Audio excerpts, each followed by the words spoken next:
Hello and welcome to Fantastic Dimensions. I'm Ian Christensen. I will be the keeper of Eldritch Lore for this D20 Call of Cthulhu session. This is a continuation, basically, of the first D20 Call of Cthulhu session, which I ran on the Tabletop RPG one-shot group. Got two of the same players back today. Got Andrew playing John Hohenheim and Robert's over here playing Cledius Thespian, who were two of the survivors. In fact, the only two survivors, technically speaking, since Juice left the game halfway through the last time we played. So what I'll do now is I'll just go. I'll go from my right to left because I think when it comes up on the videos, that comes up left to right to everybody else. So I'll start with Robert. If you want to go ahead and tell us just a little bit about yourself, plug any channel or anything you do online, and tell us about your character. All right. Yep. Robert Ogre. My channel is Robert Ogre on YouTube. I'm returning as Cledius Thespian. If you watched the last one, you'll know that I'm an antiquarian, and I collect artifacts and old occult books. And me and my friend John, played by Andrew, going little missions together, and getting a little trouble. Cool. Leonard, do you want to go ahead next? Yep. So my name's Leonard. I don't have a channel or anything, but yeah, my character is Richard Molyneux, or Molly to his friends. He's actually he actually belongs to Cledius's martial arts club, and that's where he knows him from, as well as the bookstore where he's been trying to look at this one book that Cledius just has not let him even have a peek at. He's a computer technician by trade, a network engineer. Yeah, and he is along for the ride. This is his first sort of outing. Cledius has invited him along, and yeah, and that's who Richard is. Excellent. Okay, Josh, you want to go next? Sure. I'm Josh of Art of D20. I will be playing Jason Black tonight. He is an ex-soldier, an ex-Spec Ops guy that now does odd jobs, as security or not event security, or DJing, probably a little drug dealing on the side every now and then, just trying to get by. He was a private security professional for a while, but that's before he got injured and addicted to painkillers, which he's now kicked, thank God. But yeah, that's pretty much him. Excellent. Yeah. Soldiers always do well in Call of Cthulhu games. You'll see. Andrew, do you want to go next then? Yeah, I'm Andrew Knapp. I run the YouTube channel SR2 Joker. You can see it down on my banner there. For this game, I'm going to be playing John Hohenheim, the returning now ex-detective of TFORC, which stands for the Task Force for Occult-Related Crimes. In the last game, we had a pretty bad incident, and Captain Hohenheim got the organization disbanded for gross negligence, and then got kicked out of the Chicago PD. So he's been wandering around as a PI across the United States for the past year, also trying to get involved with occult-related circles. Excellent. Very good. So what's happened recently, and you guys have done a few independent, occult investigations, trying to make a few bucks here and there, basically as like a private investigating organization, you and Cledius particularly. You've received a call, John, from a friend of yours on the West Coast, up in the Pacific Northwest, in fact, we'll say, in Washington State. And he's a college student over there. He's called you. He's asked you to come out and to bring your gang to do a bit of an investigation and some strange going-ons around the town where he lives. He's made mention of some strange new drug and weird activities, and he thinks that there's something bizarre happening, and he wants you to come out and give him a hand. So you're not on any particular job at the moment. You've run it by your friend Cledius. you guys are up for a bit of a road trip. You've got, you've been getting by well enough. You've got gas money to get you out there, and he's offered to compensate you a bit more too once you get out there. So you guys decided to go on a road trip. You've left the city of Chicago. You've brought your friends, Jason and Robert, along with you as well, because as you know, on long road trips, the more bodies, the better. People to take shifts driving and traveling safety in numbers and stuff too. You've seen some weird stuff over the last year. It's been a little over a year, in fact, since the incident at the Paradise Theater.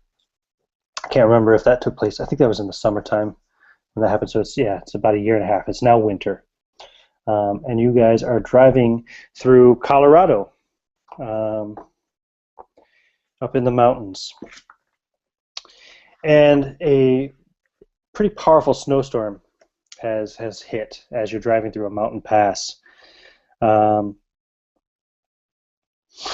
Basically as the last rays of sun are fading, you can see that the light snowfall that's been powdering the road all evening long has started to turn into a full-blown blizzard. So now the snow is just blowing like mad. Your visibility is reduced severely. You're having to drive a lot slower. Actually, let's just say just for descriptive purposes, which one of you guys is, whose car are you bringing along, or is it a rental, or John or Cletus, do either of you guys own a car? I have a car, but it's a junker. Mm-hmm. Probably not taking it across the road trip then, no? I mean, it's a possibility, but I'd like to think that we rented something. Okay. Yeah, I'm a bus and taxi guy, and I ride a bike. Okay. Well, actually, what about Jason or Robert? Would either of you have a car just before we... Jason would probably have a car, but I'm not sure all four of them could fit in it. He'd have like a '63 Mustang. Yeah, Richard uses the bus and the train. Okay, '63 Mustang. I'm trying to think. That wouldn't have been very comfortable for It's four. got a back seat, but it's a small back seat. Yeah. So let's say you guys have rented a sedan or something for the trip. Does everybody know how to drive? Does anybody not know how to drive? I know you said you're a bus guy. Rick does not know how to drive. I mean, in theory, yes, but he has no practical experience. Okay, so Rich is probably not taking any driving shifts on the road trip, at least not through the mountain passes in the snowstorm. Cletus, does Cletus drive at all or no? Yeah, he knows how to drive. He's just he's very thrifty, but he knows how to drive. And Jason and John also know how to drive. So I'm just going to roll a die between the three of you to determine who's driving. At the moment, it is John behind the wheel. So the light snowfall anyway is turning into a full-blown blizzard. High winds are rocking your vehicle and blowing steep drifts of snow across the road, making it difficult for you to stay on the road. Your visibility has been reduced to the narrow tunnel of light from the vehicle's headlights, and as the drifts are building up, the road becomes narrower and rougher. Soon it's nearly impossible to tell whether or not the vehicle is actually on the road. You keep pressing on into the night. Basically, you're looking for any place to stop, I suppose, looking for, you can't just stop off on the side of this road, on the side of this mountain, waiting for the snow to pass. So you continue to push on, and the driving just gets more and more treacherous. The drifts continue to grow until your vehicle is basically driving in narrow ruts, and eventually basically plowing its own path. You see some headlights coming around a corner, and you just kind of swerve over to the left as best you can. I have to think about it for a second there. I've been driving in Europe for so long. Yeah, you drive on the left hand side. Or no, you drive on the right hand side. Or you swerve over to the right just as much as you can. And basically a semi-truck plows right past you, nearly colliding with your vehicle. As you swerve out of the way of the semi-truck, which is moving entirely too fast for safety on this road, does have local plates though, you hit a patch of ice and you slide momentarily out of control. Basically, what you're realizing is that continuing on is going to be extremely slow and extremely dangerous, and you need to look for shelter. You come up to another road that turns off to the right. It has a sign that says Snowflake Valley, and then there's another sign that says Miner's Folly. So anybody has a map, you'll see, sorry, Snowflake Valley is the area that you'd be turning off towards, and Miners Folly is a town marked on the local map in that valley. I would just like, let's see, who's in the front seat, who's in the back seat? Obviously, John's in the front seat, he's driving. Yeah, I'm in the back seat behind the driver. I'm fiddling with my brand new Game Boy. Okay, very good. Yeah, it's 2003, so yeah. Yeah, I'm in the front. I'm 6'11", Okay. so. Okay, Cletus. Oh yeah, geez, so Cletus is sitting up the front, and Jason, what are you doing in the back? Jason's was sitting in the back behind Cledia smoking a joint. Excellent, excellent. Okay, so actually I'll have Cletus and John both roll a quick spot check for me. All right.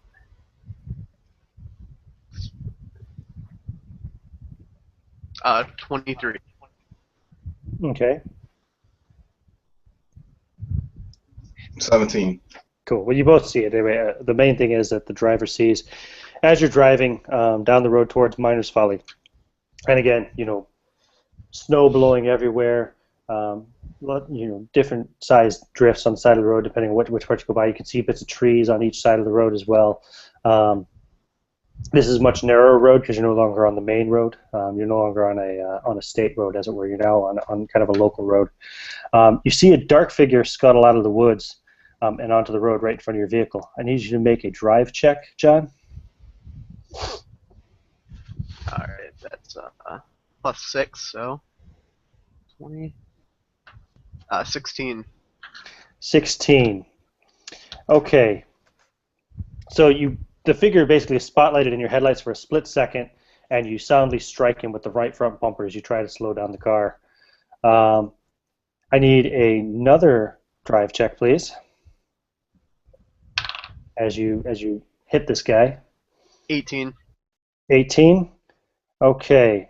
You slide out of control and crash head-on into a snow-covered embankment. So you guys all, you're all awake. You all have this crash. Basically, you hear or you feel him try to hit the brakes a little bit too hard because of the icy and snowy conditions.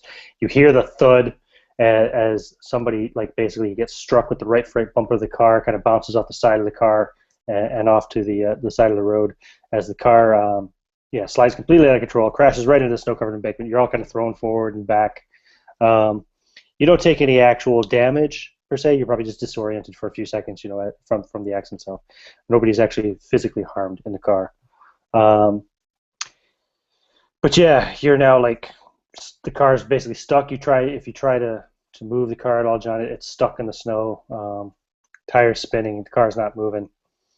How would you guys like to react? What would you like to do? What's going through your head? Well, guys, I think we're stuck. We just need to find a board.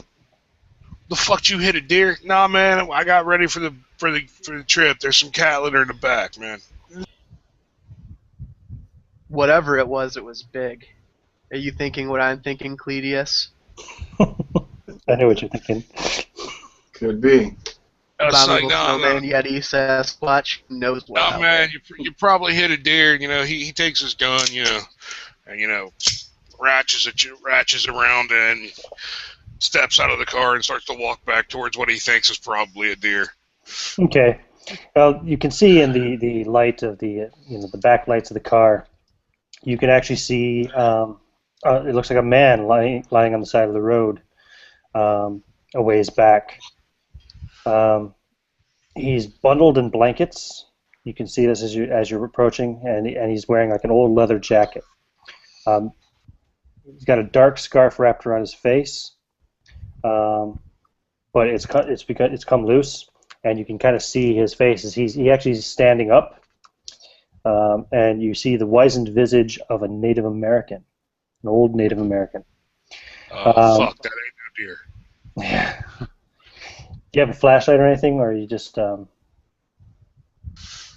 if he sees a dude, he'll definitely open the back and pull the flashlight out. Okay.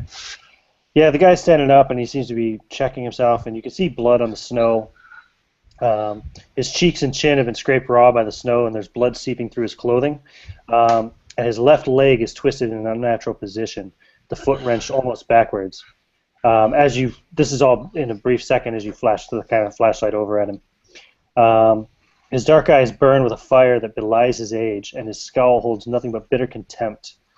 There's gray hair and snow flying about his face as he raises a trembling right hand towards you in the vehicle. His fingers splayed actually like this, and he says, "Chika tawane, Chikana mo katawane." Do any of you guys speak any Native American languages? No, but I lean over to John and I say, "When to go." Are you still in the car? Yeah. You have the window down, just listen to this? Okay.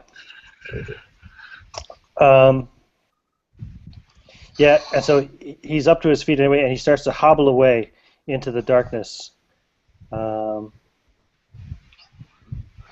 Actually hobbles away pretty spryly for an old man with a apparently broken leg.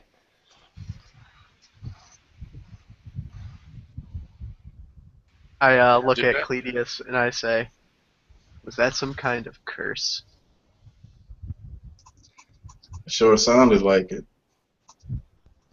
And you see John put his hand up and make some weird symbol. I just yelled back at the car, "Did that fucker just cuss at me in Spanish?"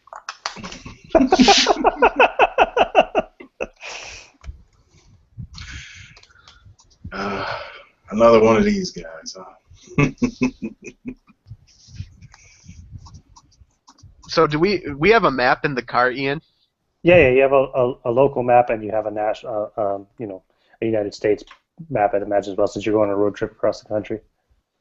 All right. Well, I'll pull it out and I'll start unfolding it and looking in the general area here to try to find some place to take cover, and that would be Miner's Folly. Yeah, Miner's Folly is. You're pretty sure it's you're not too far from it. You were approaching it. You were driving towards it when you hit this old man. Well, gentlemen, what's your pleasure? You're pretty sure it's less than a mile away. Don't you Maybe think about a mile away. we should maybe check on the man? He might need some help. I'm pretty sure he had a broken leg, but he's moving kind of fast for an old dude with a broken leg. Apparently he knows the region. I'm kind of indifferent. It's dangerous out here. If we go to town first and then get some supplies, maybe another vehicle, we can come back and do a little bit better job, in my opinion. We should be able to get the car unstuck, man. Just pour a thing of cat litter around all the tires. It'll harden the snow. We'll be able to pour that out. Actually, as you're looking, you see, as you're talking about this, I presume you're still outside the car, so you're looking at the wheels.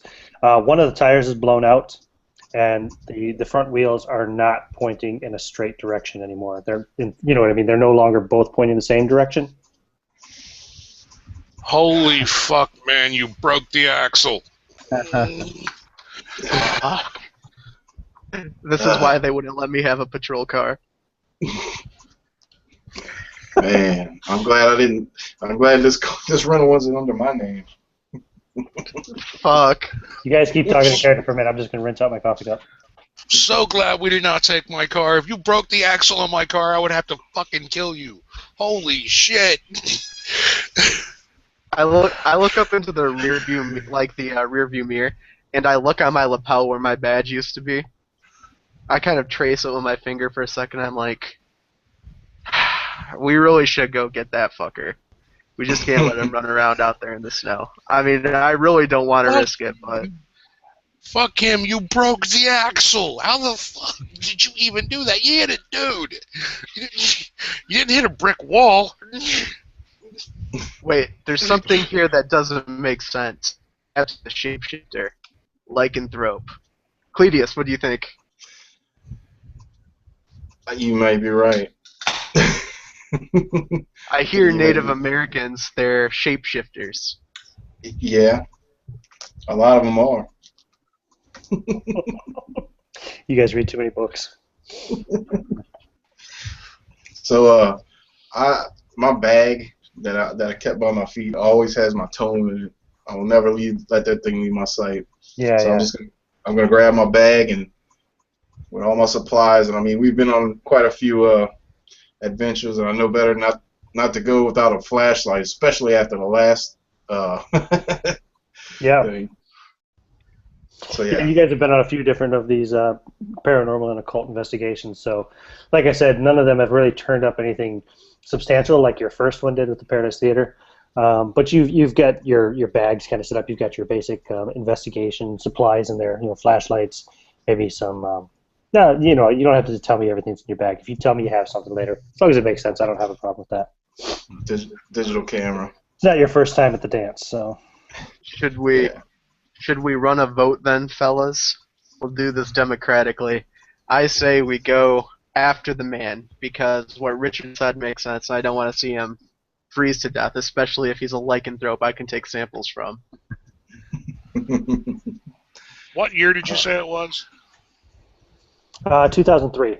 The end of Okay. 2003. It's winter. Oh. Maybe we'll say screw it. It's after the holidays. It's early 2004. Man, we forgot the casting set at home. We can see if there's any tracks.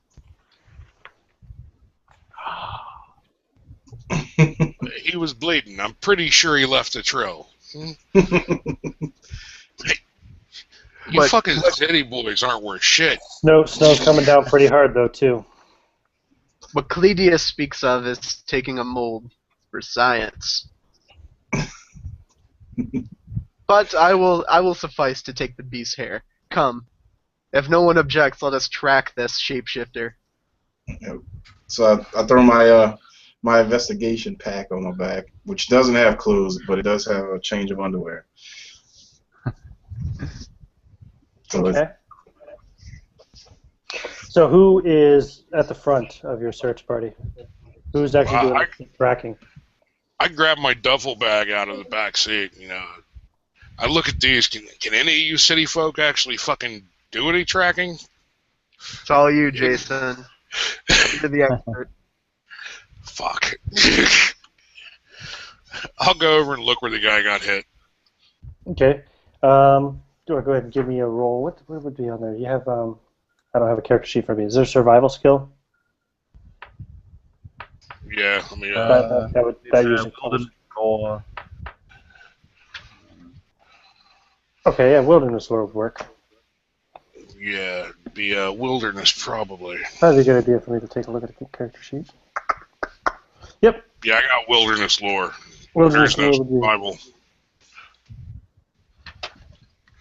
Anyway, wilderness. Oddly enough, I have ranks in that. Mhm. I have a +2 in wilderness lore. That'd be like a 21. And give me a 15 search. plus 7. Give me a search check as well. 15 plus 7 is 22. Oh, 22. Search. Not quite as good in that. So that is a 20. 18 plus 2. Okay. Yeah, you managed to find his trail of blood, and it looks like he left a pretty substantial trail of blood going off into the woods. So you start to follow that, and you follow it for a few minutes, and eventually it just stops. And we had some footprints, but the footprints are gone. The blood is gone. You can see here he was bleeding pretty heavily. You can see his where he's dragging his one leg, and then all of a sudden there's nothing.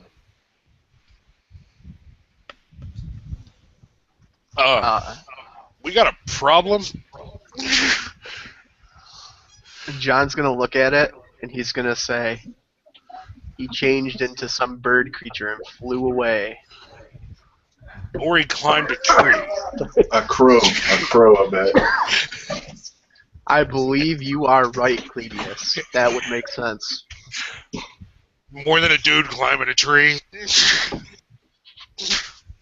You say if I sit up in the tree and look around? Yeah, I admit, it's tough to do with a broken leg, but it's a lot easier than turning into a fucking bird. I accept your expertise, Jason. Let us check the trees. You don't see any wounded Indian men up in the tree. Great.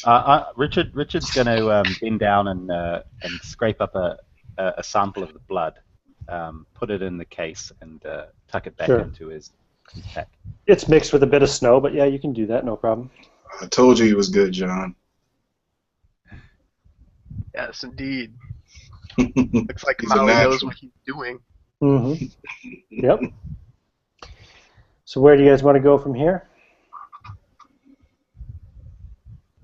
I guess back. Go back to the road and try to get to the town. Okay. Jason's just scratching his head. Where the fuck did this guy go? Yeah. Maybe he did turn into a bird and fly away. Now he's actually looking for a trap door. Yeah, you're in snow like halfway up your calf. So John tries to console him as he watches him look. My friend, what these mystics do is they sprout feathers or scale and mimic the animal until they become them, taking on their form. And then, turning into a crow, he just flew away like a bird, leaving no trail. Okay, I have seen some crazy ass shit in my life. I once saw a mortar take out a Dungeons and Dragons book without blowing up and killing us all. However, never saw a motherfucker turn into a bird. Yes. I'll grant you it's rare. Me and Cledius have only seen it a few dozen times. You have much to learn, sir. you guys work your way back to the car. No problem. You can follow your trail back without any issues finding it. Anything else you want to take from the car? I mean, I presume you're going to take the key. You took the keys out of the car. You're going to turn it off. Shut off the battery, the lights, and all that. Just leave it there for now, or I mean, the road. You can see the snow's piling up pretty thick on the road. It's not likely that anybody's going to be coming by with a wrecker anytime soon. Yeah, I already have my backpack, but I'm gonna get in the trunk and grab my my thrift store tweed suitcase with all the rest of my suits. Cool. John's going to pry off the license plate and take it with him. He doesn't want any passerbys to see that some out-of-townie broke down. Okay. Cool. Yeah, I'm just watching them do this shit, and it's like, that wouldn't make no sense. Okay. Well, what can I say? He thinks a motherfucker turned into a bird. So. John just raises an eyebrow at Cledius as he tucks the license plate down beneath his shirt. Better safe than sorry, my friend. Do you take both license plates? Oh, is there a front one too?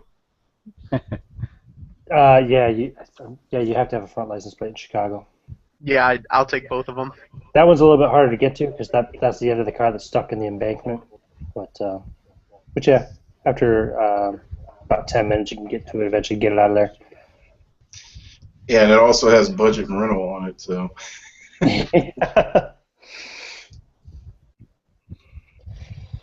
Yep.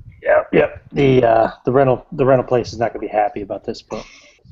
Yeah, Richard's going to take a couple of snapshots of the damage to the bumper. It might help with the insurance claim. Sure. Good idea. You guys got the insurance, right? Fuck. You rented a car and didn't get the insurance? It was They're expensive. gonna fucking crucify you. I guess it's on your insurance, John. Yeah. I'll find some way out of it. Okay. So you guys gather up all your gear and you start moving down the road towards the direction you were driving in the first place, heading towards Miners Folly. About a half a mile later, you you get your first glimpse of Miners Folly. You can see a half dozen streetlights glowing like ghosts in the snowy night, which give the impression that the town is hanging in space. It's nearly midnight by the time you arrive, You guys also have the map, I think, here of Snowflake Valley. Yep. So I think, just for sake of, I presume up is north. It doesn't actually have a compass on this map. We'll say you guys are arriving from the west at the moment.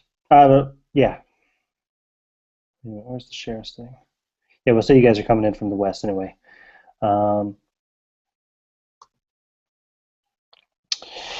The stores and house windows are all unlit except for the one building which has some lights shining in it, and then of course the big hotel which is on the other side of the town from where you are. And I'll just do a real quick screen share here just in case anybody's watching this and wants to see the map. It's always tricky when that happens. There you go. So you guys are coming in here from the west, walking in. You can see the town. Like I said, there's about half a dozen street lamps glowing as it's, everything is just like, it's almost like a snowy fog. The only lights you can see on are in one building. And then you can also see the lights in the distance of what seems to be some kind of large building, which we all know, looking at the map, to be the Clearwater Hotel. From where you are at the moment, you just know there's a large building with a lot of lights on. As you move your way towards the town, I'll go back here now and stop that crazy madness. There we go. The roads are not as bad here as they are further up the pass where you guys just came from, primarily because the valley is partially blocked from the wind with the mountains and stuff around it. Between the darkness and the blowing snow, it's very difficult for you to make out your surroundings, but you can get the sense of the mountains looming over in every direction, basically from where you are in this valley. So yeah, you basically have kind of two options. You see the one building in town with the lights on, and then you can see the massive building off in the distance. It's up to you how you want to proceed.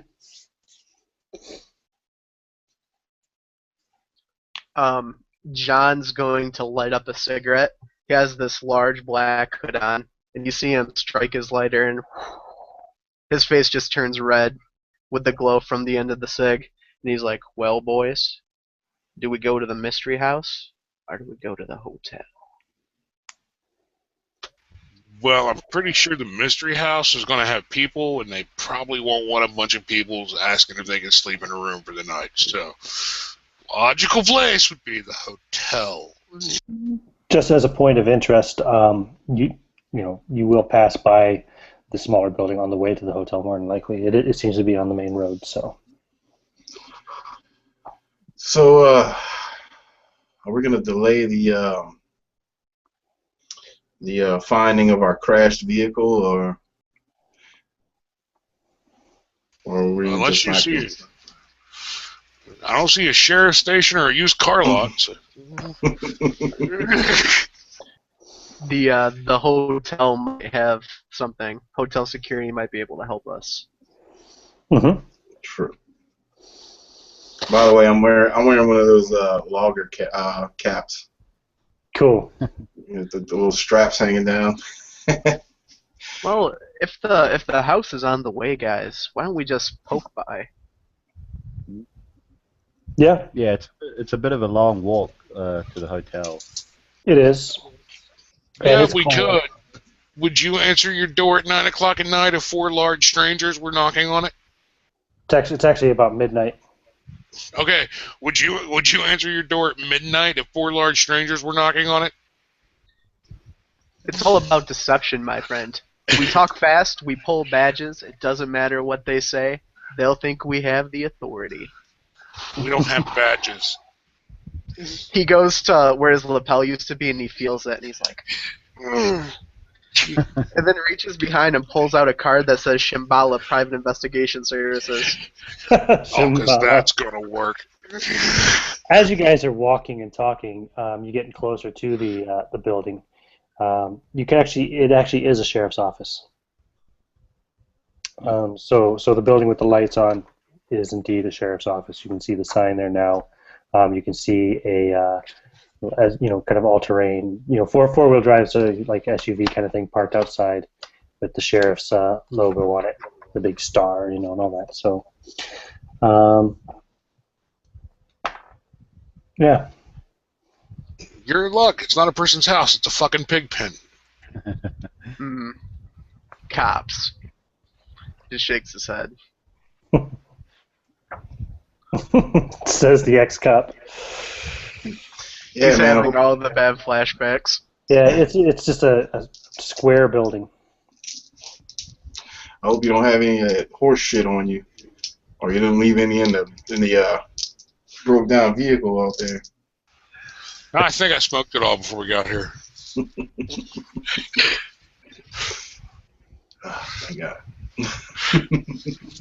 Well, fellas, it's late at night. We're heading to the sheriff's office. We're going to be dealing with the worst of the worst. The shit in the barrel. Cream of the crop would have gone to day shift. These are going to be incompetent assholes. So we're going to have to work them. Yeah, but they're most likely ex-soldiers. You do have a good point. Cops do look favorably upon soldiers. Maybe you should do the talking for us. Okay.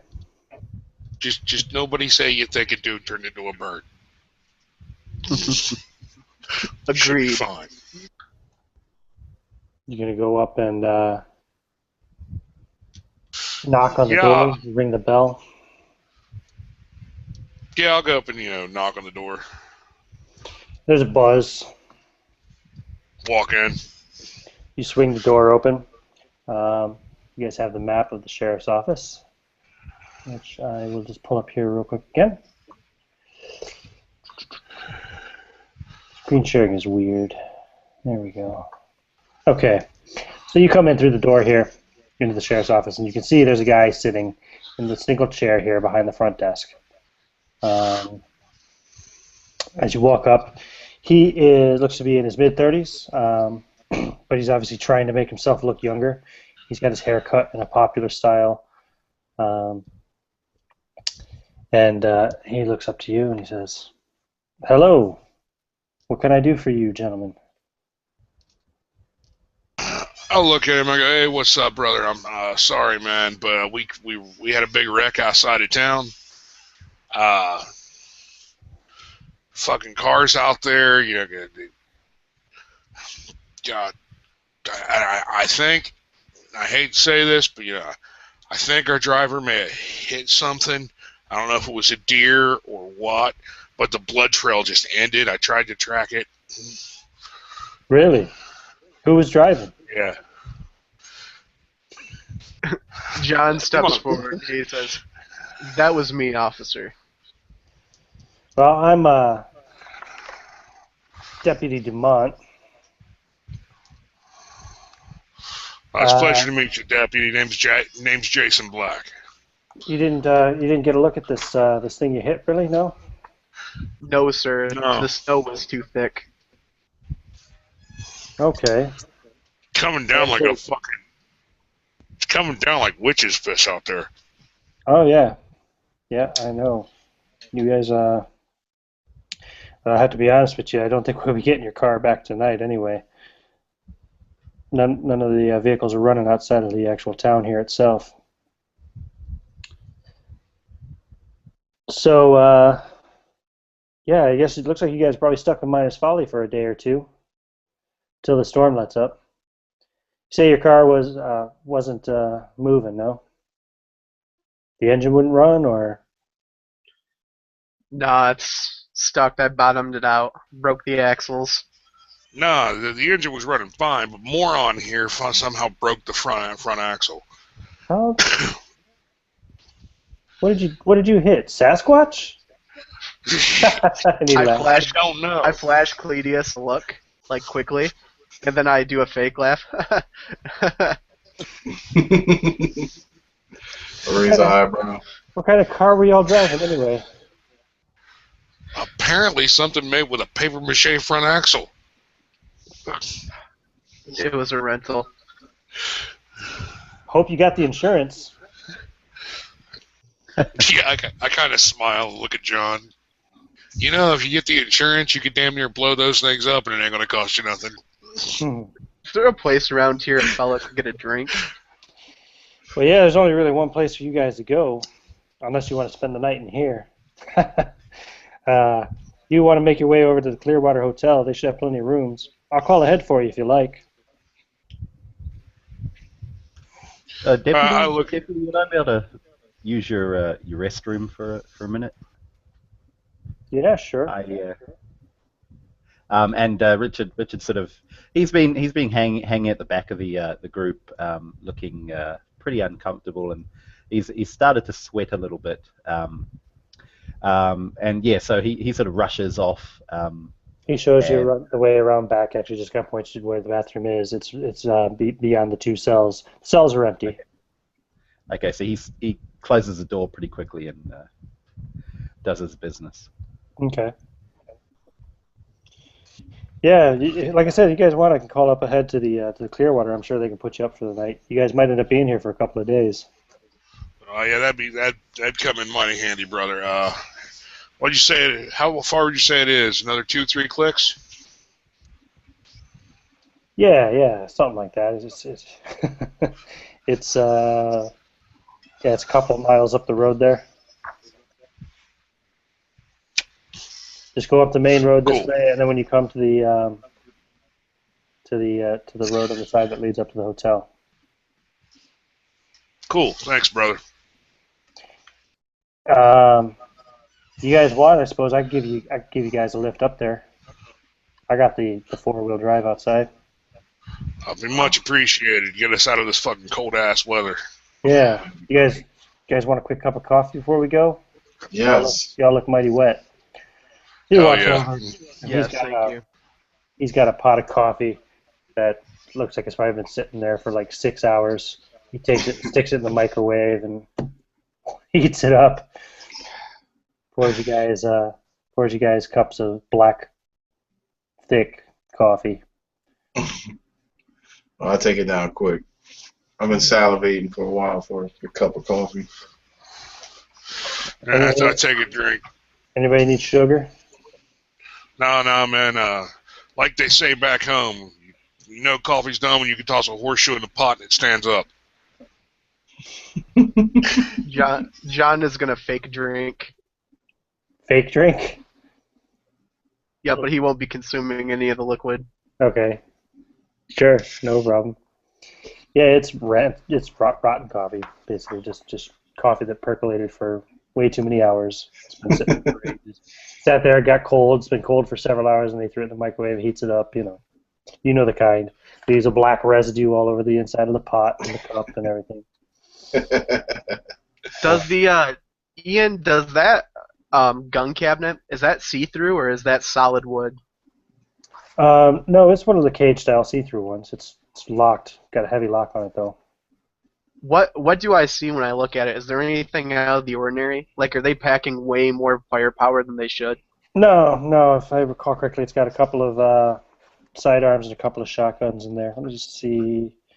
I think it does tell me in here somewhere as to what's in the gun case. Well, it does tell me somewhere, but maybe not in this chapter. Yeah, it's got a couple of shotguns and a couple of handguns in there, anyways. And So the cabinet slots, there's nothing missing. Like an officer's out with one of the guns. No, they're all in there at the moment. So.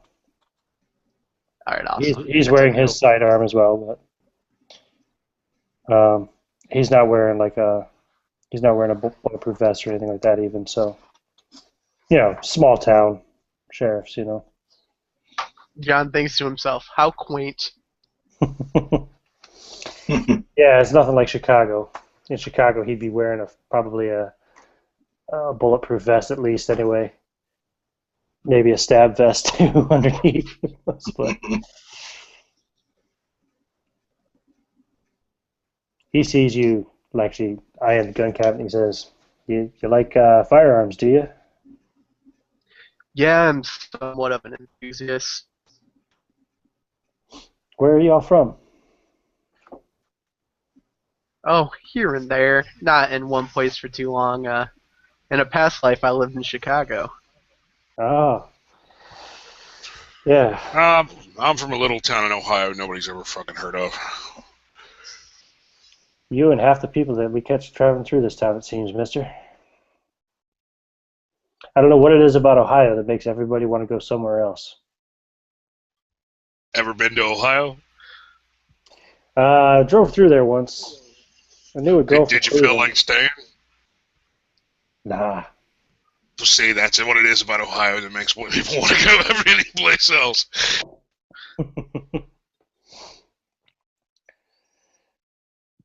Well, anyway, I presume that Richard comes out of the toilet after a few minutes. Yeah. So he was in the bathroom. He Mhm. didn't need to be, but he was just thinking about the events that have occurred Sure. recently, and he's kind of having second thoughts. In his mind, he thought, "Oh yeah, it'll be cool. We'll go on a road trip, and maybe talk some crap about the cult, this and that, and and it'll be fine." And it hasn't started off very well. He's kind of wondering how he ended up in a police sheriff's office, but he sniffs and sort of wipes his nose, opens the door, and returns to the group. How did I end up doing drugs in the bathroom of a sheriff's office in some small hick town in Colorado? Yeah, okay, so he comes out after a few minutes, and the deputy says, well, anybody else need to use the restroom before we go? I can drive you all over to the hotel now if you like. Let's go to the hotel. He picks up the phone, dials a number real quick, and says, yeah. Oh, yeah, it's Sean here at the station. I can barely hear you. Can you hear me? All right, well, I don't know if you can hear me, but I got 4 out-of-towners here. Crashed their car up the road. I'm going to bring them up to the hotel. If you guys can put them up for the night, maybe give them the the emergency weather discount. Yeah? All right, I don't know if you can hear me, but we'll see you in a few minutes. And he hangs up the phone. Says, weather's awful, man. The lines aren't working too well. Even the landlines don't seem to be working very well. John's eyebrow raises when he hears "give them the emergency weather discount," and he turns to Cletus and gives him a look. I got this this glazed over kind of look, like starting to sweat a little bit, and then you hear my stomach start rumbling because that rotten coffee I just downed. Look at those two guys. We're in a small mountain town in Colorado. An emergency weather discount? You saying Not this out that out loud? of place. The sheriff says, what? Oh, yeah, no, don't worry. You guys aren't the only people stranded in town for the night. This happens from time. Every year this happens. We get these bad snowstorms. Sometimes it takes them a couple of days to clear the passes. So they do a special rate, for people to get stranded. When he says every year this happens, I turn and I look at Cletus again and raise my other eyebrow. Yeah, Miners Folly is it's a pretty sleepy little mining town for the most part, but quite a few people, tourists in the area and stuff, they come out for skiing and stuff like that. They like to slip up here sometimes for a couple of days. It's nice and quiet up here to get away from the resorts. There's Sounds like a nice place. 2 major mining companies in town. There's Universal Mining Incorporated, and then there's the Delaney Mining Incorporated. One on the north end of town, one on the south end of town. They a little bit of a friendly town rivalry between the two, but that supplies most of the jobs for the town, either miners or support services for the mining companies. And then of course there's the hotel. Probably the best restaurant you're going to find in town is in the hotel anyway. So, and from what I understand, they're staying open all night to account for all the all the visitors and tourists that are stuck overnight here. So. I could go for a hot meal. Well, you'll find one over there. So he gets you guys in the I don't know what it is, like a Range Rover or something like that, and drives off. I suppose Range Rover would probably be appropriate for a sheriff's vehicle in a snowy mountain town. He drives you guys over. Doesn't take very long at all, since it's only about 2 miles away, a little over 2 miles maybe. As you're driving up, you can see it's a two-story building. It's built in two long wings that are overlooking a sheer mountain cliff. The north wing, you can see on the north wing on the first floor is where the main entrance is. And anybody who knows anything about architecture, maybe Cleidius or anything like that, will see it's built in a very modern kind of pseudo Art Deco style. Yes, I do have that. Not really much more to describe until you get inside the hotel. So he drives you guys on up as close as you can, up to the actual lobby. You can see the stairs in front there if you look at the Clearwater Hotel map, which I'll pull up again here. Start screen share. So there we go. So he pulls you guys up right outside here. There's a little parking area and stuff outside, and then you go up through the stairs, and that'll take you into the lobby. He says, "Well, you folks have a nice stay. Welcome to Miners Folly. Sorry, couldn't have been on, better conditions. But don't worry, they'll take good care of you there inside, and you'll be good and comfortable. And if the storm lightens up in the morning, I'll try to see if I can't get a wrecker or something up there and get your car pulled out of the snow." Sounds good, sir. Thank you, brother. You have a good night. Thanks, Sean.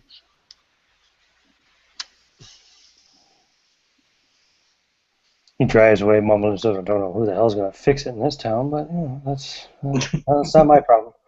Time to get my poker game on." He drives off. So as you guys go in, the main entrance of the hotel is across a large open porch, and you go through an oversized set of wooden doors into a high-ceilinged lobby with a marble floor, which reflects the big chandelier up above it. There's a long oak reception desk running down the length of the room, which you can see there in the lobby. And there's a staff member on duty behind the desk. She's a youngish girl. She's probably in her mid-20s. Dark hair pulled back in a kind of untidy ponytail at this stage. She looks like she's probably working overtime. She's got a little bit of, you can tell her eyes look tired. She's got little bags under her eyes, and she smiles as you guys walk in and says, you can see too, behind the reception desk there's an ornate double staircase that goes up to the second floor, and directly to the left you can actually see the entrance into there's a sign there as well. It says the Valley View Restaurant. She says, "So you must be the folks that Deputy Dumont called about. I'm Mary." Yes, ma'am. Wrecked our car outside of town. We could use some rooms for the night. Mm-hmm. Probably something to eat. Okay. Well, we are offering an emergency weather discount. I look at Cleidius. I look back at them. Ignore them. They're all weird. Yeah, I mean, I guess there's just 4 of you. I guess you probably want 2 rooms. I've got 2 left, so I can give you 211 and 210. Unsatisfactory, ma'am. I'm sorry? I said unsatisfactory. I must stay in room 107 or room 109. I'm sorry, those rooms are taken, sir. I bet they are. But I can put you guys up into 211 and 210. That sounds fine, darling. Once again, ignore them. They're weird and apparently rude. So I I'm hold gonna. my hand out. Oh, sorry. Go ahead, Rob. Yeah, I was gonna do the thing that I do every time I walk in somewhere and just kind of look around and see if I see any kind of strangeness, carpets or things on walls, or I guess I could use my.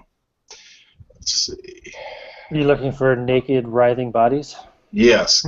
No, you don't see anything like that at the moment. No. That will happen in a moment. Johnny holds on his hand and says, "Yes, I'm sorry, ma'am. I didn't mean to be rude. John Hohenheim. Nice to meet you." Nice to meet you, Mr. Hohenheim. So you You guys said can your see. name's Mary? You look like a Mary. Oh well, thanks. You look like a Mr. Hohenheim. I like And she smiles. when I have her hand, like I look at the fingers. Do I see a ring? No, she's not wearing any ring. Not married. Interesting. Well, you know, it's a small town. It's not like there's a whole lot to choose from. Oh, you don't like minors? Not really what I want to assign myself to for the rest of my life. No, sir. What is it you're looking for in a man, Mary? Well, right now it's $95. I just lower my head. Take out a cigarette and walk back to the door and take a smoke. You can discount. The rooms come to $95 for the night, gentlemen. Here's your I key. kind of smile, look at John, and say, apparently it's not an ex-cop.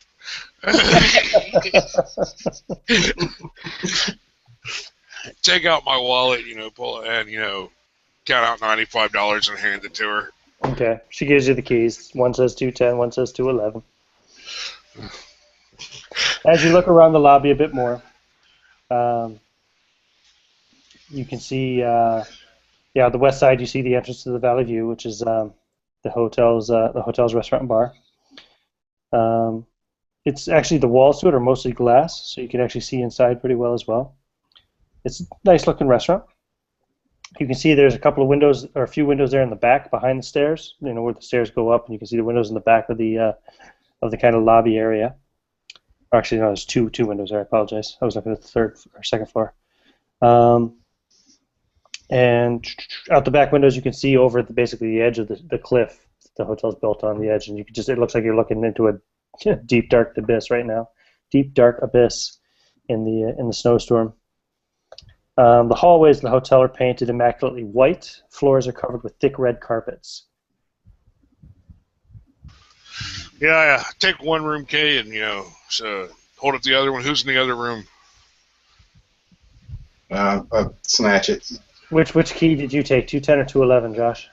I'll take 210. Okay. And so Cletus is in one room. Jason's in another. What about? And then I see snatch the other key. I look around at the others. Oh, by the way, y'all owe me $23.75 apiece.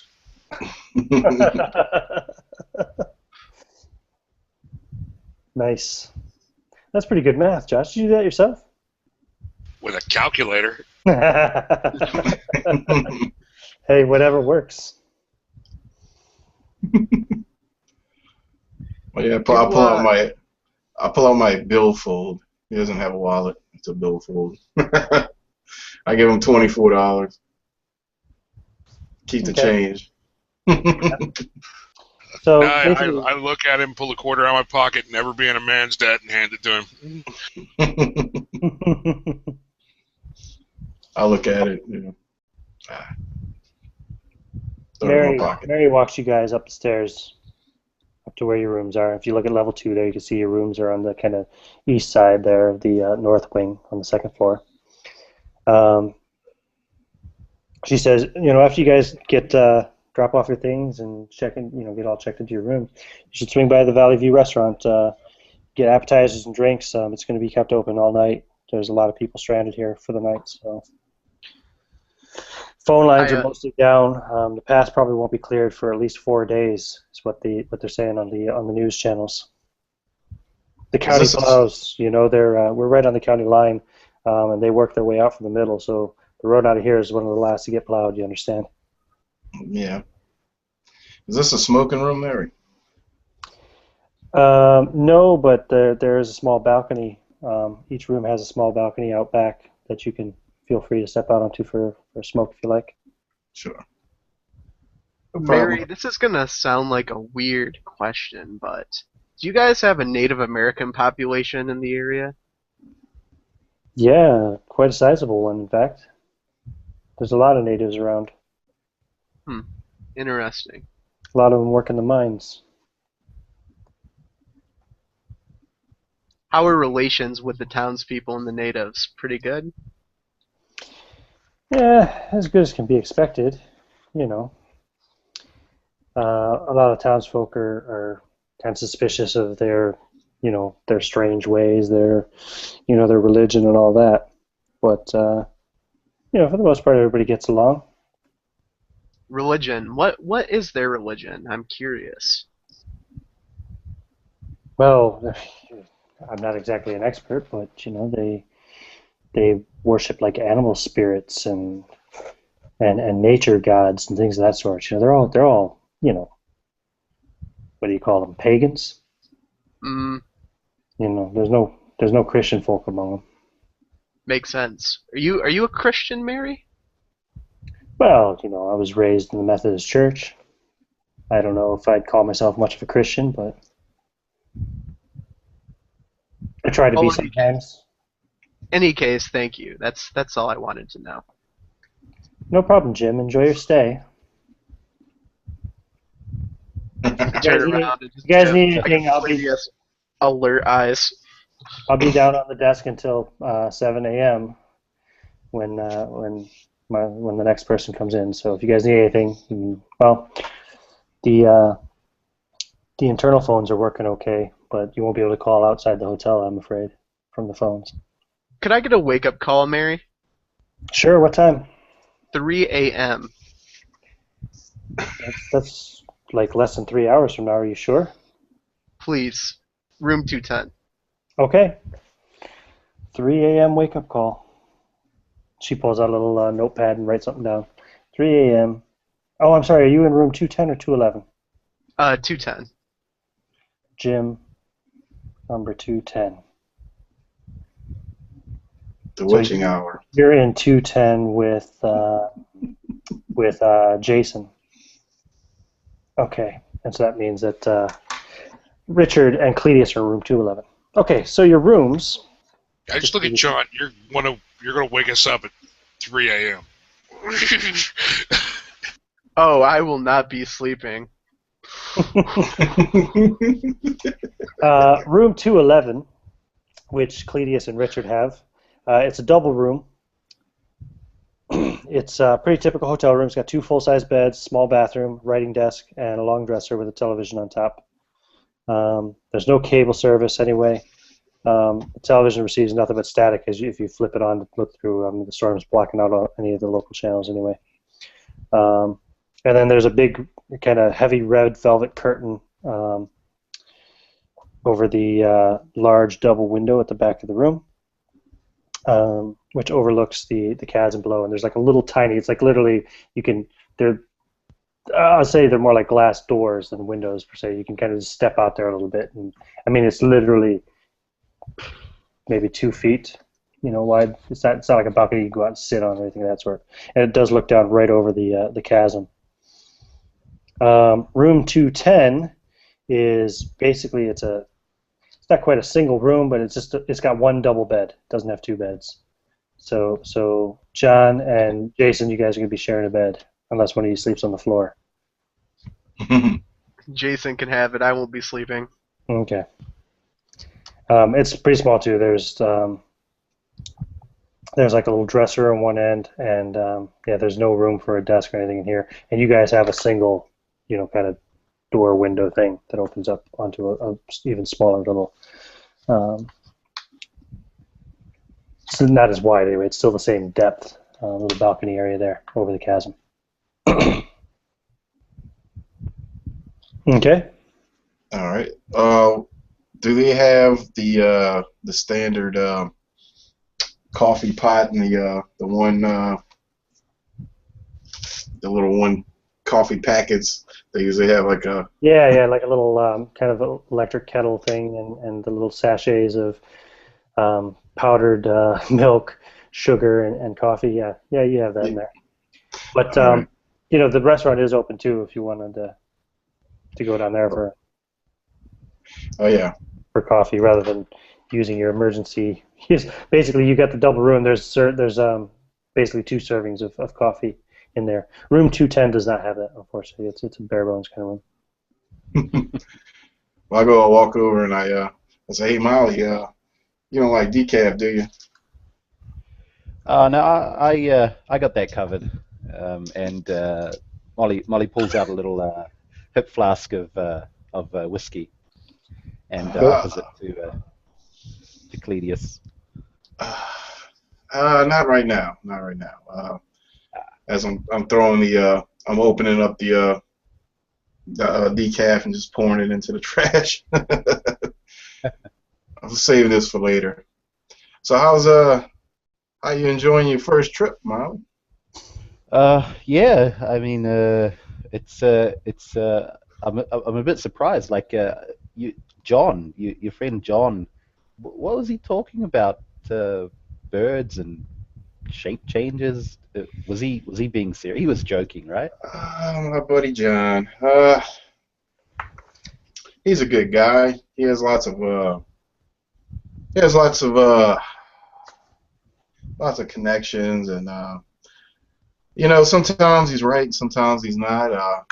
But I stopped questioning him.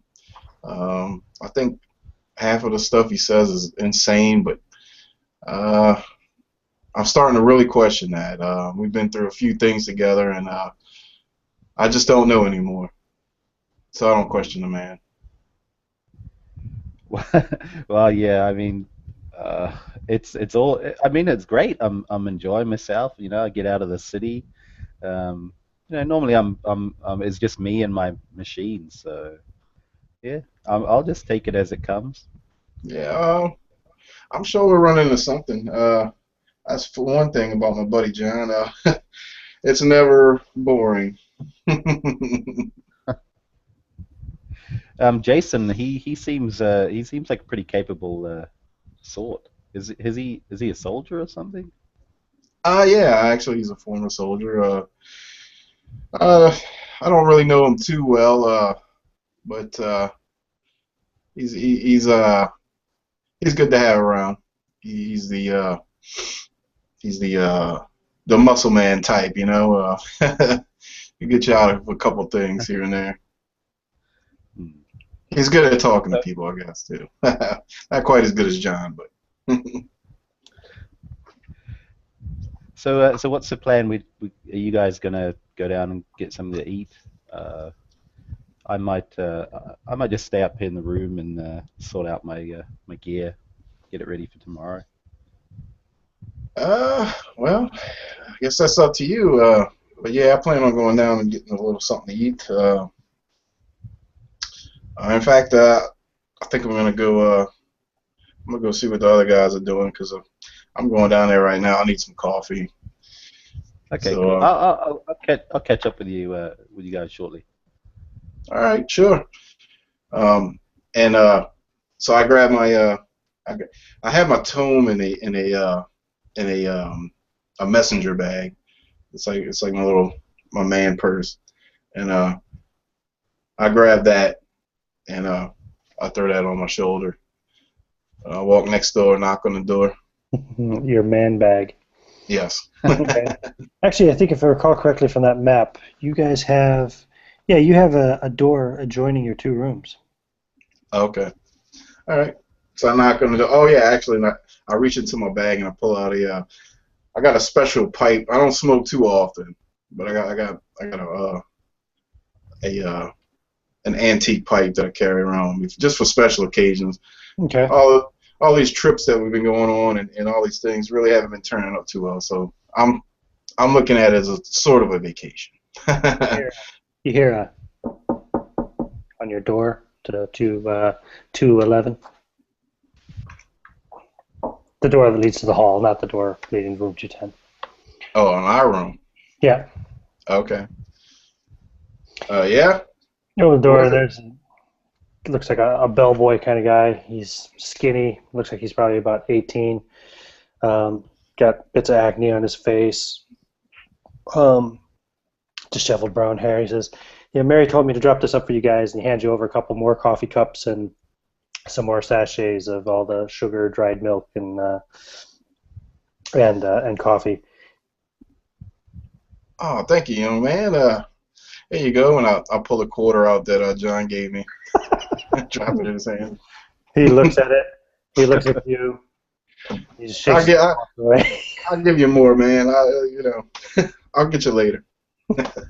Whatever, man. He walks off.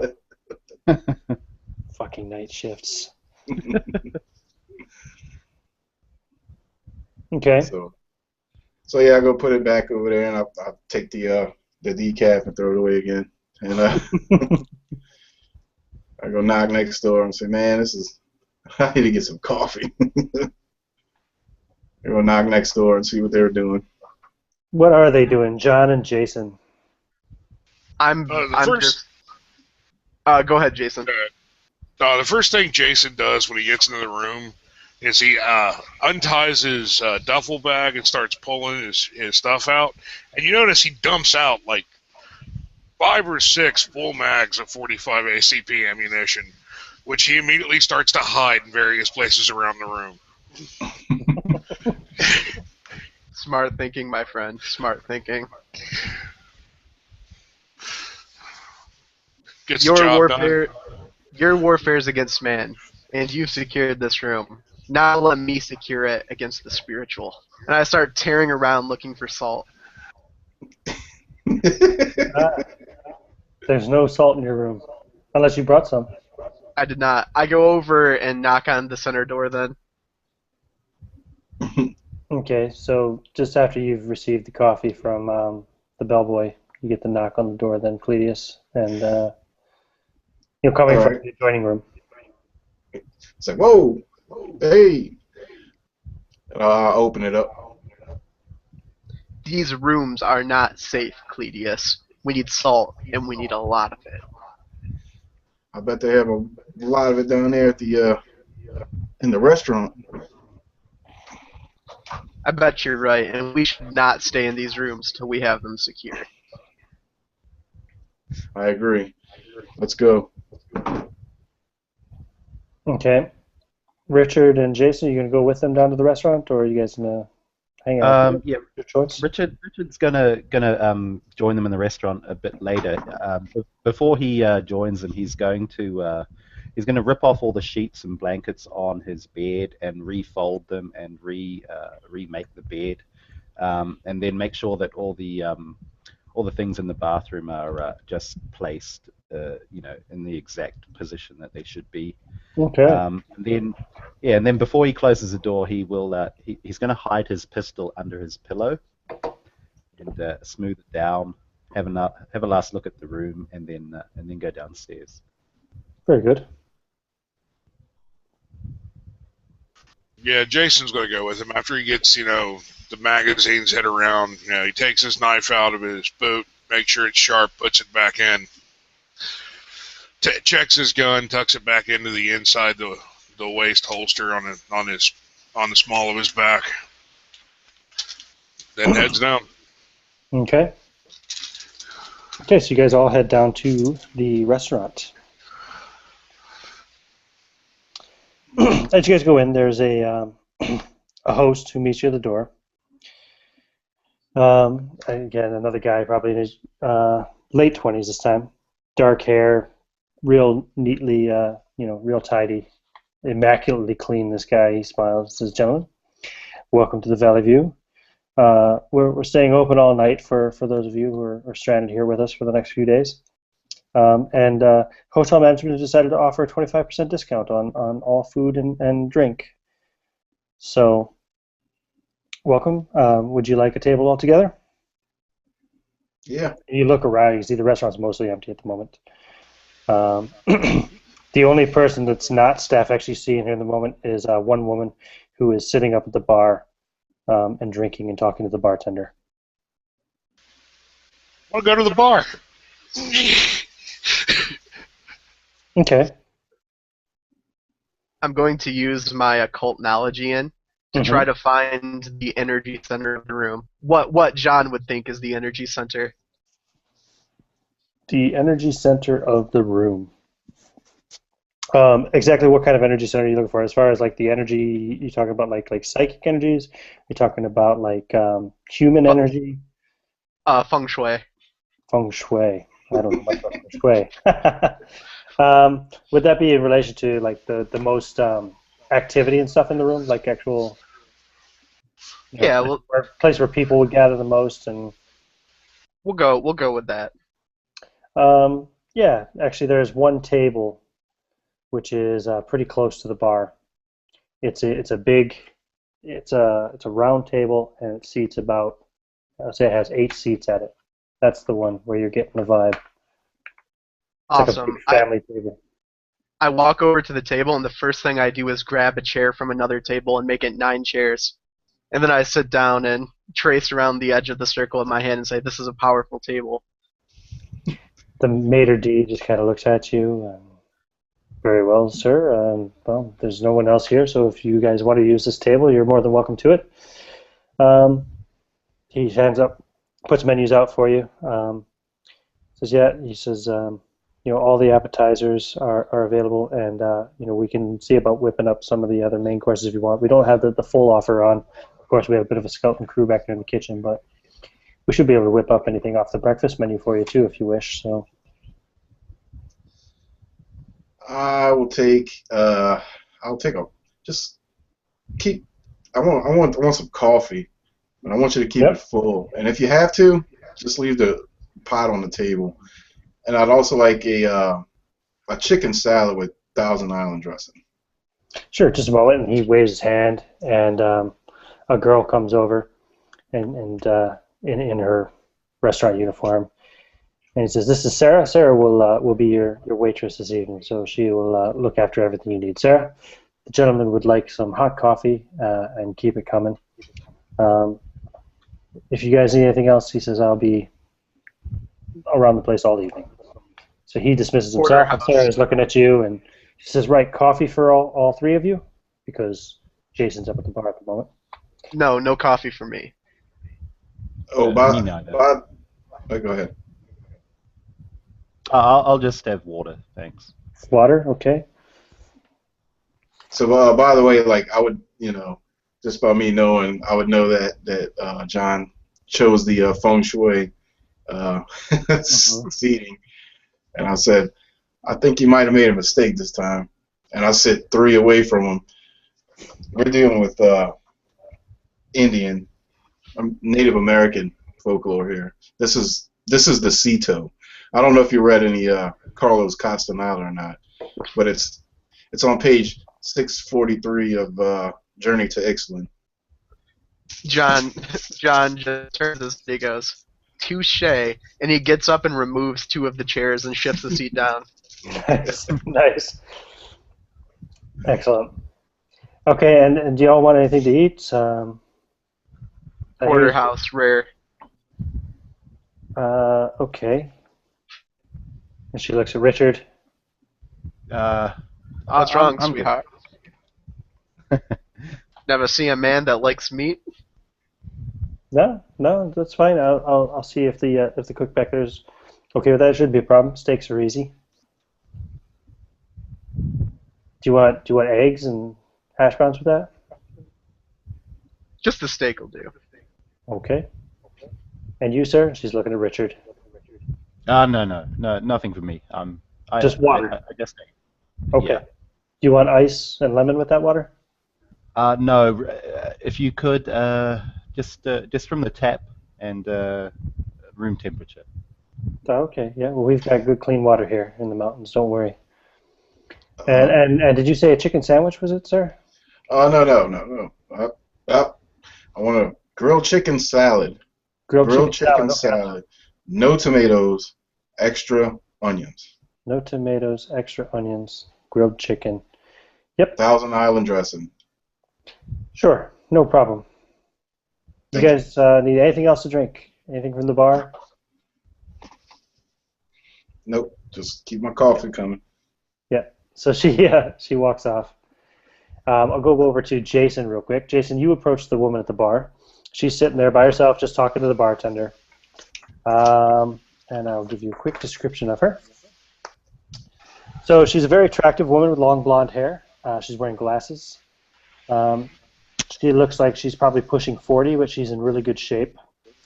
She's wearing loose, casual clothing, kind of subdued shades of gray and brown. And,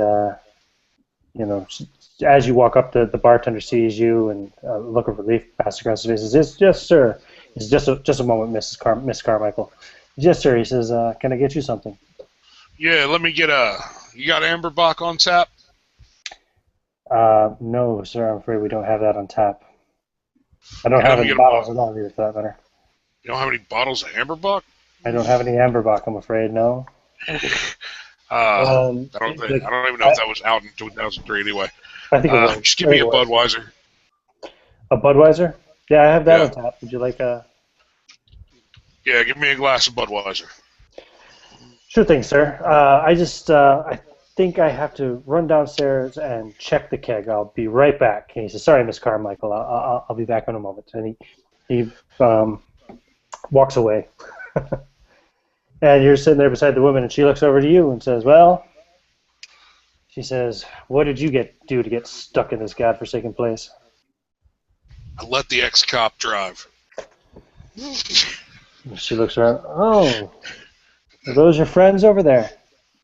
Yeah, those are the boys. Pleasure. Why are they sitting at such a large table? They're weird. What's he doing with those chairs? He's weird. He added one chair, and now he's taking two away. Think of it like musical chairs, but in the mind of a sociopathic person with mild mental retardation. And you say he crashed the car. Yes. Well, I'm not surprised. Fucking blizzard, she says.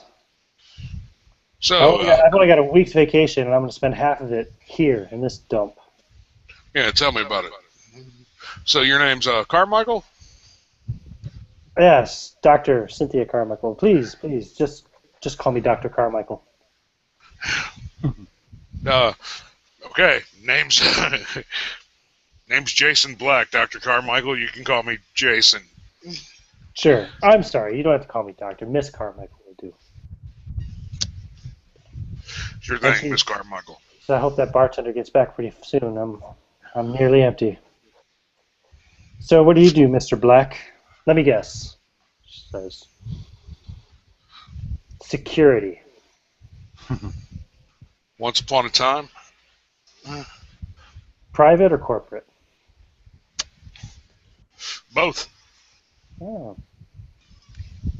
She looks at you. She says, "You look like you haven't seen any action in a while. What was it? Injury?" A while back. Damn, you're pretty good. How the hell are you sizing me up like that? Well, I told you I'm a doctor. I mean, you're a little bit pudgy. You've obviously let yourself go a bit. I can tell that you've got a strong frame. Probably a former athlete or maybe a soldier or something. So, and obviously you're stuck out here in this hole in the wall with those bozos, so I'd say you're down on your luck right about now. Sound about right? No, I wouldn't say down on my luck. I think a man makes his own luck. But, you might want to try harder next time.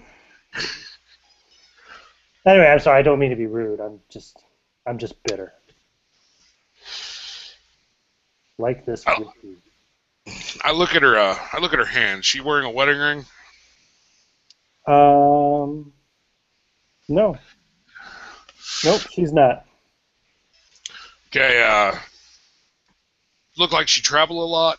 Like her suits are all well pressed. Oh yeah. I mean, she's not flaunting it too much, but yeah, like her clothing's expensive, and she introduced herself as a doctor. You figure she's probably got some money.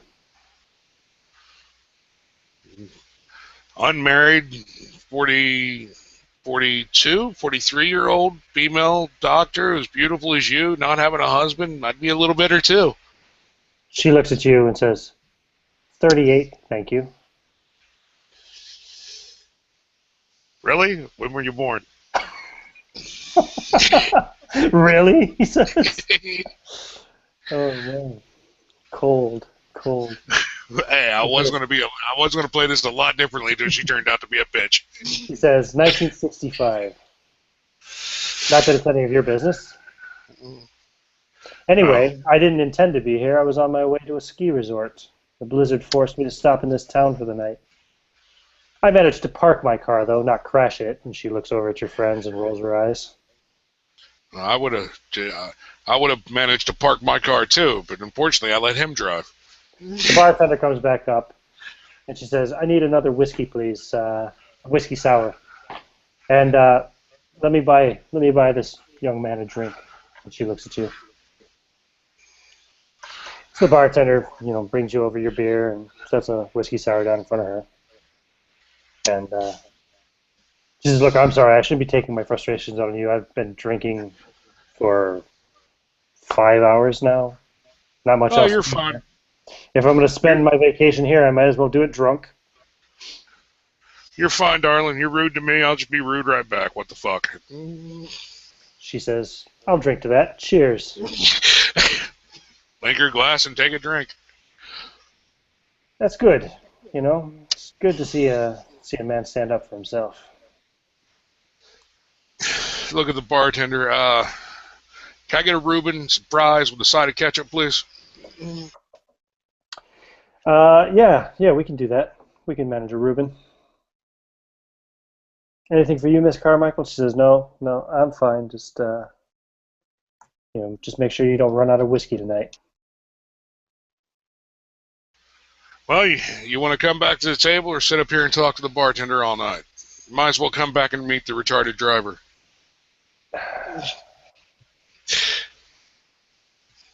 Roll a. It's got to be more interesting than what you're doing now. What do you have on there? Is it diplomacy or something? What would it be for? What was it? I'm sorry, wrong system. Let me just check. Diplomacy or I think that would probably be the one. Yeah. They'd be like diplomacy or bluff. Yeah. No, roll diplomacy. Really hoping you'd say bluff. Nope, diplomacy. Still a 21, only because I rolled a 19, but shit. He pounds down the whiskey sour and says, "Another one, please, and send another one to the table for Mr. Black here." And he pours her whiskey sour, and she picks it up and says, "All right, take me to meet the Three Stooges." I walk over with her, I look back at the bartender. Send her the Reuben to the table, friend. Of course, sir. You don't have to ask. Don't worry. Anyway, I walk back to her. Miss Carmichael, this is John Hohenheim. Cletus, whose last name I could never fucking say. And, forgot his name. Call me Molly. Molly. Yeah, this is Molly. That's a girl's name. He's a real big fan of the flogging mollies. Hmm. And Mr. Hohenheim? I'll take her hand when she holds it out, and I flip it over and start tracing her lifeline and give her a fortune reading. Roll a diplomacy. Let's see what diplomacy is. Oh boy.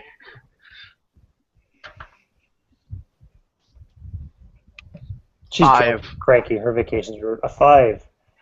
She pulls her hand back away, and she says, "You presume too much, Mr. Hohenheim." I told you, darling. He's got mild mental retardation. Yeah, I'm retarded, and you're a bitch. Well, at least he has balls. And Cletus? She holds out her hand. It's Cletus. She holds out her hand in a handshake motion this time. Shakes your hand. She says, "Cletus, how quaint." Yeah, I shake her hand, and I kind of turn to the side. And I fold my legs, but not the manly way, the womanly way. Mm-hmm. I have my toes sticking out, and my long legs kind of my pants pull up a little bit. You can see I'm not wearing socks. my penny loafers is kind of tapping my toe. So none of you guys are from around here, obviously. Are you from one of the Dakotas? North, I I'm just kind guessing? of laugh. Oh, I wish they were that tough. Not even close, sweetheart. Oh, well. Do you guys want something to drink? How would I need? Take a big sip of my coffee. Wish they'd hurry up with my chicken salad. Yeah, they do come out after a few minutes, and she sits down. She pays most of her attention to Jason, since John failed to make an impression with his palm reading. She's not sure what to think about a man named Molly, and she's definitely not interested in the guy with a name like Cledius. She thinks Yeah. she thinks of herself as being high class or some bullshit, They're cool. Molly here's just a big fan of the flogging Mollies, and Cletus just like CCR. I don't even know who the flogging mollies are, but I'll take your word for it. So they bring Irish out your bear. food. They bring out your food. You guys can eat, and Richard, you drink your tap water. Yeah, Richard sort of darts in and out of the dining room, taking numerous trips to the restroom. Okay. Cletus, you get your chicken salad, grilled chicken salad. I'm gonna sit there and just crunch it. Each I'll mix it up just right, and I crunch each piece of the salad, and I eat it one lettuce at a time. Nice. And Sarah keeps coming over filling up your coffee cup. There's nobody else in the entire restaurant but you, what would it be, 5 of you now with Cynthia sitting with you. So, she keeps your coffee cup full, never gets below half. And John, you get your porterhouse steak. It's medium rare. When I cut it Mm-hmm. and I see it's not right, I'm like, what the hell is this? Who are you saying this to? What the hell is this? Are you calling the waitress over? Yeah, I'm yelling, what the hell is this? John, it's a steak. Eat the thing. Is everything okay? Something Does wrong that with your steak? does that look like rare to you? Well, yes. They're gonna spit in our fucking food. Sorry, I'm sorry. I'm sorry. It's okay. But could you do me one favor? I mean, this will make the world of difference to me with me eating this meal. Would you go get me a lot of salt? Yeah. Now, what you heard was get me some salt. Bring me a ton of it. Okay, sir, right away. She Just scampers bring up us a whole shaker. Yeah. Thank you. You already have a shaker of salt on your table, but she comes over with a one of those big plastic refilling containers, and sets it down on the table. And she says, "Is that enough for you, sir? Can I get you anything else?" That's so good. Thank you. Thank you. And she looks at you and looks at the amount of salt in the thing, turns and walks away, doesn't say anything. His body produces too much water. He's got diabetes. So I'm gonna take Let that. me get you some more coffee, sir. I'm gonna take the salt and move it to my jacket. But Mhm. before I do, I take a pinch of it and I throw it at Carmichael. She recoil. I'm gonna see if she even notices. She's getting pretty blinded drunk. She doesn't actually notice. She's at the moment she's actually flirting pretty heavily with Jason, and she's got her arm around his arm and her hand up on his shoulder, and she's checking out his his muscles. She's like, she says, I think a couple of weeks in the gym, you'd be a fine specimen again, Jason. Maybe, but then you'd have to find a gym and pay the membership and deal with yuppies. Memberships aren't so bad. We have one on the university back home.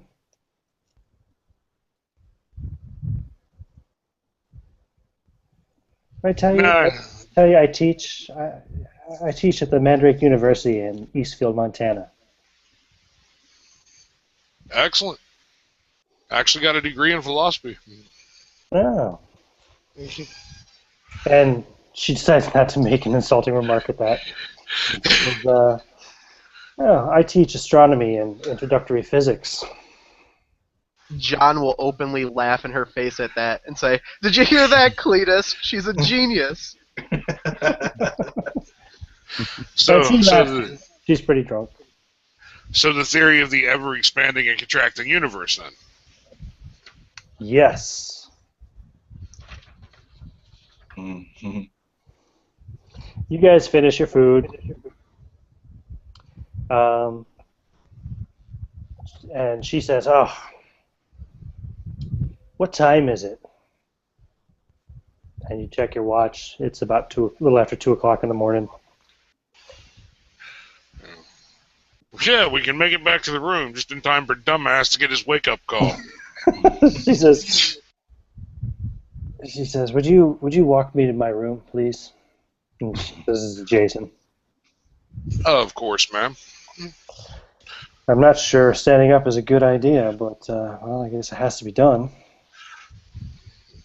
I'll grab Jason by the wrist before he leaves and say, "Careful, Jason. She might not be what she seems."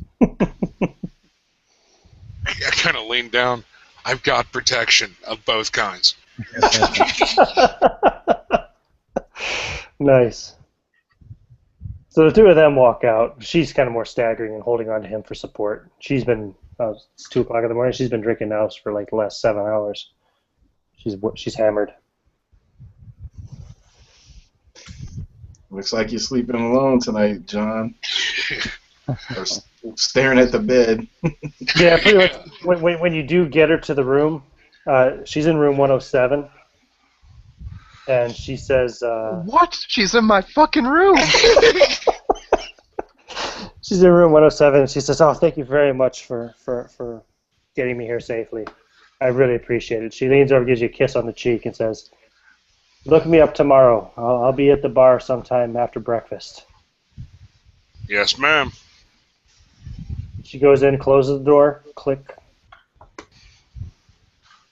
Fucking bitch. She said to hit her up tomorrow. Walk back to the restaurant. Are you guys still in the restaurant, or did you guys get up after they left, or? I probably stayed down to finish up the pot of coffee. Yeah, Richard would be down there too. And I asked the waitress, "Can I smoke in here?" Yeah, this is a smoking table. You can smoke at the bar, and that's why this table is so popular. Okay. So I pull out my antique pipe, and I got like this little wooden container. I pull out some tobacco and cherry flavored. Just light it up. So, about this job, John. Yes. Well, it looks like we might have found something bigger. I believe we have. The Book of Sound and Light. Did you finish studying it?